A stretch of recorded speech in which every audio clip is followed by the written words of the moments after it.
एक phone call पर Putin को फोन करेंगे तो पुतिन यूक्रेन की लड़ाई बंद कर देगा। ऐसा गोदी मीडिया मतलब मोदी का भौकाल बना के रखते हैं। और आपके देश में एक राज्य जल रहा है, एक दिन से नहीं 3 महीने से, और वो भी संवेदनशील राज्य है, जो एक सीमावर्ती राज्य है, अंतर्राष्ट्रीय सीमा पर बसा हुआ है।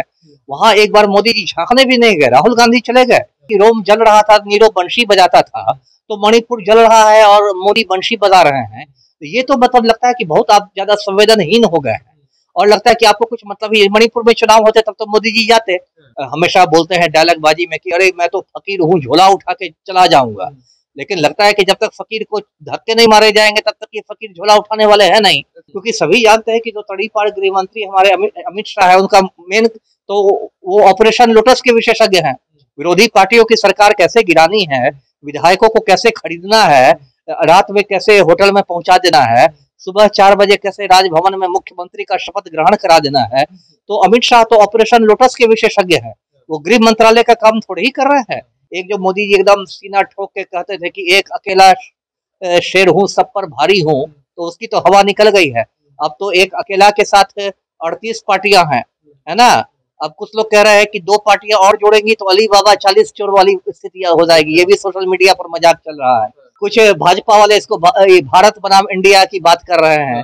तो वो लोग तो उन भाजपाइयों से ही पूछा जाना चाहिए कि अचानक आपको इंडिया से भी परहेज हो गया। इतना दिन तक तो पाकिस्तान और चीन से परहेज था, आपको इंडिया से परहेज हो गया। तो अब देखिए बहुत लोगों का नकाब उतर रहा है जी। प्रधानमंत्री का नहीं तो क्या मेरा इस्तीफा होगा? प्रधानमंत्री जी इतनी बड़ी बड़ी बात कहते हैं कि अच्छे दिन आ गए, अमृत काल आ गया, हमने भारत को विश्व गुरु बना दिया, 9 साल बेमिसाल। डायलॉग मारने में तो कोई कमी है नहीं। और अब तक 3 महीने में नरेंद्र मोदी एक बार झांकने तक नहीं गए मणिपुर। नमस्कार, मेरा नाम शुभम कृष्णा है। मणिपुर जल रहा है और एनडीए अलायंस और इंडिया अलायंस दोनों बैठक पर बैठक कर रही है। एक तरफ जहां मोदी जी एनडीए को मजबूत करने का प्रयास कर रहे हैं, तो दूसरी तरफ राहुल गांधी और नीतीश कुमार मिलकर जो है विपक्षी एकता को मजबूत कर रहे हैं, नया नाम दे रहे हैं, इंडिया नाम दिया गया है। दोनों विषयों पर बात करेंगे। बात करने के लिए मौजूद है हमारे साथ एक्स आईपीएस अमिताभ दास सर। स्वागत है आपका। जी धन्यवाद आपका। विपक्षी एकता बहुत दिनों से बैठक चल रही थी विपक्षी एकता का, और नया नाम दिया गया इंडिया, इस पे क्या कुछ कहेंगे? अब नाम तो बड़ा अच्छा है इंडिया, है ना। उसका ये मतलब है, दर्शकों को मैं बताऊं, Indian national developmental inclusive alliance. और इसमें 26 पार्टियां शामिल हुई हैं। और अगली बैठक बम्बई में है। अभी तारीख का ऐलान नहीं हुआ है, लेकिन तारीख का ऐलान हो जाएगा। अगली बैठक बम्बई में है। और तो बेंगलोर की बैठक में बहुत एक समझिए कि नरेंद्र मोदी के लिए एक बहुत बड़ी चुनौती खड़ी कर दी है। एक नरेंद्र मोदी के लिए बहुत गंभीर चुनौती है। और शायद इसलिए आजकल मोदी जी के चेहरे पर हवाइयां भी उड़ रही हैं, थोड़ा नर्वस नजर आ रहे हैं। 56 इंच का सीना थोड़ा। मोदी जी नर्वस नजर आ। हाँ, थोड़ा नहीं काफी। अभी उसके देखिए उसी दिन इन लोगों ने एनडीए की भी बैठक की। एनडीए की बैठक उसी दिन की। और उसमें तो ऐसी ऐसी 10-12 पार्टियां आई हैं एनडीए की बैठक में, जो पार्टी कोई एक जिले की पार्टी है, कोई एक अनुमंडल की पार्टी है। तो फिर भी आज मोदी जी सबका खुशामद कर रहे हैं, सबको अशोक होटल में 5 स्टार होटल में डिनर करा रहे हैं। तो यही दिखाता है कि एक जो मोदी जी एकदम सीना ठोक के कहते थे कि एक अकेला शेर हूँ, सब पर भारी हूँ, तो उसकी तो हवा निकल गई है। अब तो एक अकेला के साथ 38 पार्टियां हैं, है ना।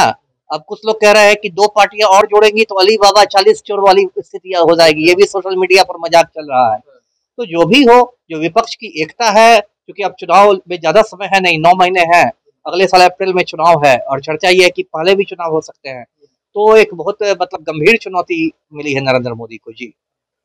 लोग कह रहे हैं कि इंडिया नाम रखना कहाँ तक उचित है, क्योंकि मीडिया को भी इससे परहेज करना होगा। अगर बाई द वे इंडिया हारती है या फिर कुछ भी होता है, तो इंडिया हारती तो ठीक है भैया, यहाँ पे इंडिया हार गई।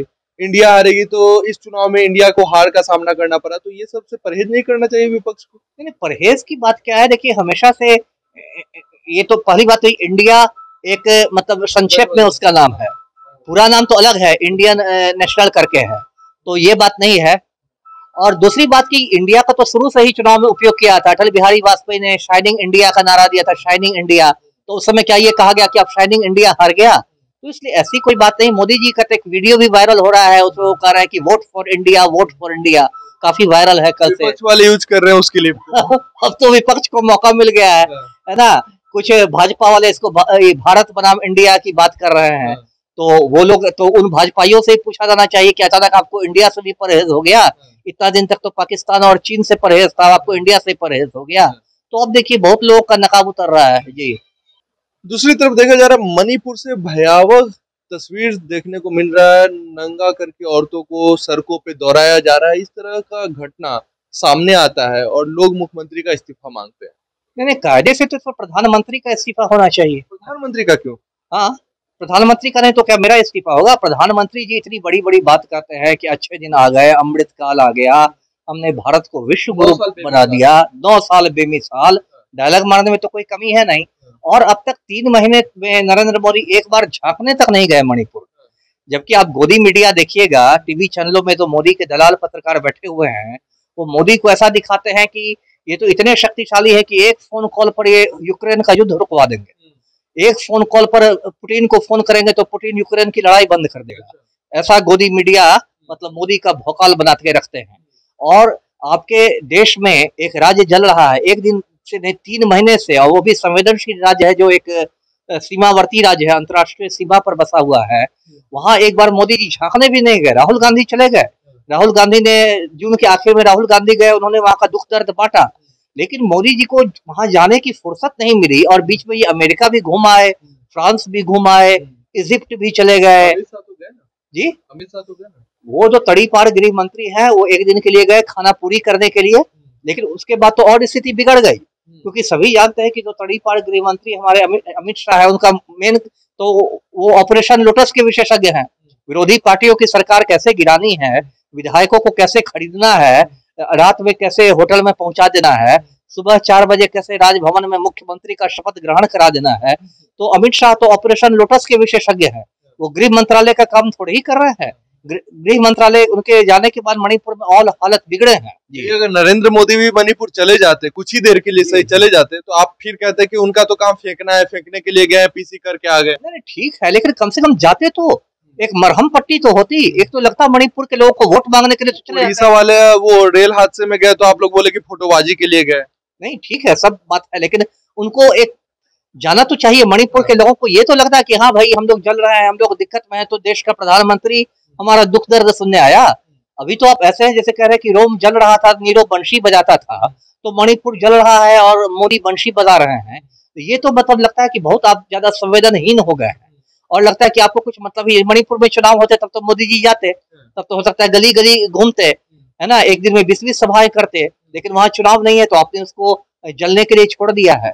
और जो कुछ हुआ है देखिए मणिपुर में, ये जो एक वहां समझिए कि मैदानी लोगों और पहाड़ी लोगों के बीच ये गृह युद्ध हो रहा है। और अभी जो वीडियो वायरल हुआ है, उस वीडियो से तो पूरा देश हिल गया है। ऐसा हिला है देश की, आज सुप्रीम कोर्ट ने उस वीडियो का स्वतः संज्ञान ले लिया है, सुओ मोटू कॉग्निजेंस ले लिया उस वीडियो पर। और सुप्रीम कोर्ट ने कहा है, उस बेंच में चीफ जस्टिस चंद्रचूड़ साहब भी हैं, उस बेंच ने कहा कि यदि सरकार काम नहीं करेगी, एक्शन नहीं लेगी, तो हम लोग एक्शन लेंगे। तो समझिए कि तो मोदी सरकार के गाल पर एक मतलब करारा तमाचा है कि सुप्रीम कोर्ट आप पर ऐसी टिप्पणी कर रहा है कि आप नहीं काम करेंगे तो हमको काम करना पड़ेगा। ये कोई विपक्षी पार्टी की टिप्पणी नहीं है, ये देश की सबसे ऊंची अदालत की टिप्पणी है। और उसके बाद 3 महीने से तो मोदी जी के मुंह में दही जमा हुआ था, कुछ बोल नहीं रहे थे।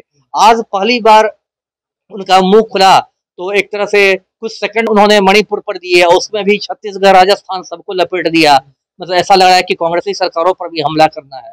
तो देश में तो अभी बहुत मतलब चिंतनीय स्थिति बन गई है मणिपुर की जी। जैसे मोदी जी के अगर किसी कार्यकर्ता से भी गलती हो जाएगी तो मोदी जी को इस्तीफा देना पड़ेगा।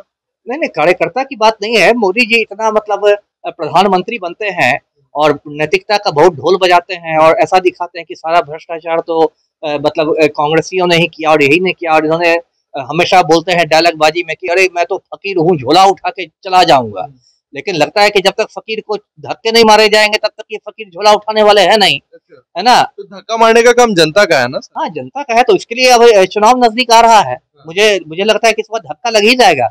लेकिन यदि आप सच में फकीर हैं, आपका दिल सच में फकीर वाला है, तो आपको तो झोला उठा के चला जाना चाहिए था। आपकी वाइफ जसोदा बेन आपका इंतजार कर रही है ना। थोड़ा सा आप अपनी गृहस्थी भी देख लेते, तो उसका तो समय आ गया। लेकिन खैर मोदी जी अपना कुर्सी से चिपके हुए हैं, तो चिपके हुए हैं। मणिपुर में जो 3 महीने से घटनाएं चल रही, इस पे क्या लगता है कब तक कंट्रोल हो पाएगा सर? देखिए, अगर सरकार चाहे, यदि सरकार में इच्छा शक्ति रहे, तो चुटकियों में कंट्रोल हो सकता है। हाँ। ये बात भी जान लीजिए। सरकार में इच्छा शक्ति ही नहीं है, इच्छा शक्ति ही नहीं है। इससे सरकार को क्या फायदा हो जाएगा? सरकार को फायदा हर जगह, देखिए वोट बैंक की राजनीति होती है। जैसे गुजरात के मुख्यमंत्री नरेंद्र मोदी थे, उन्होंने गुजरात में दंगे कराए, हिंदू वोटों का ध्रुवीकरण कर लिया और उसके आधार पर पूरे देश में हिंदू वोटों का ध्रुवीकरण कर लिया और फिर मुख्यमंत्री से प्रधानमंत्री बन गए। वही खेल वहां बीरेंद्र सिंह खेल रहे हैं।